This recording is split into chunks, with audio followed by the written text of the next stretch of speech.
White Jesus strikes again. You grab illegal immigrants and then you move them to the staging grounds, and that's where the planes are waiting for federal law enforcement to then move those illegals home. You deputize the National Guard to carry out immigration enforcement, and then you also deploy the military to the southern border. The military has the right to establish a fortress position on the border and to say no one can cross here at all. And the thing is, like, we're so afraid of shame that we won't call a spade, because at this point it's delusion. And I remember growing up in evangelicalism and the alarmist nature of what the left was doing. They didn't want government involvement in personal freedom. But now it flips, right? Because when we start saying, well, everybody's entitled to personal freedom, and that means you got to hold space for me. Well, now all of a sudden, hold on.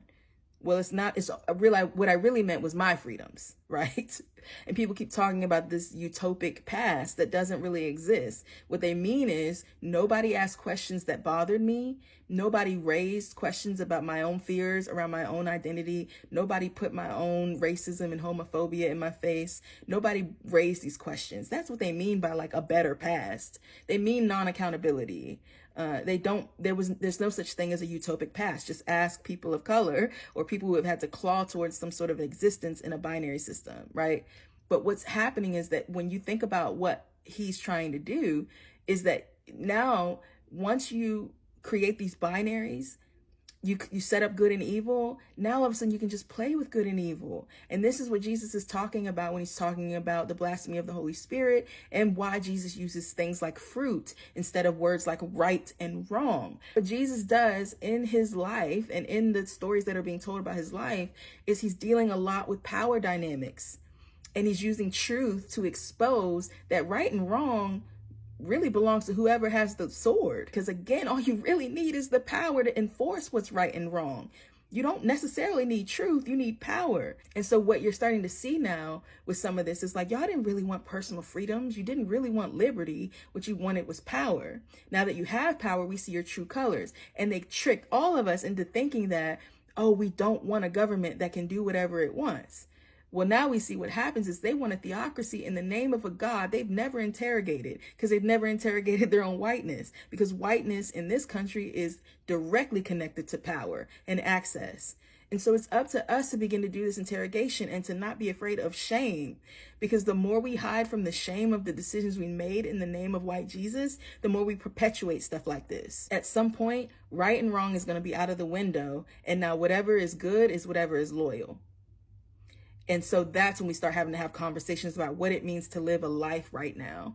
And I refuse to let these people take my life. I don't know how long. I am a queer, fat, black, non-binary womanist, okay? I don't know how much time I got left in this country in terms of freedom. And so I'm going to take advantage of every last bit of it. And I'm not going to use my resources or my power to remove that from other people. Or if when people are trying to do it for me, whether it's dropping bombs on kids in my name when I'm asking you to stop and you won't stop and you won't listen because of the shame of telling the truth about the whole effing history of this country, or whether you're just going to outright be hateful because of the panic around your identity being based on mine.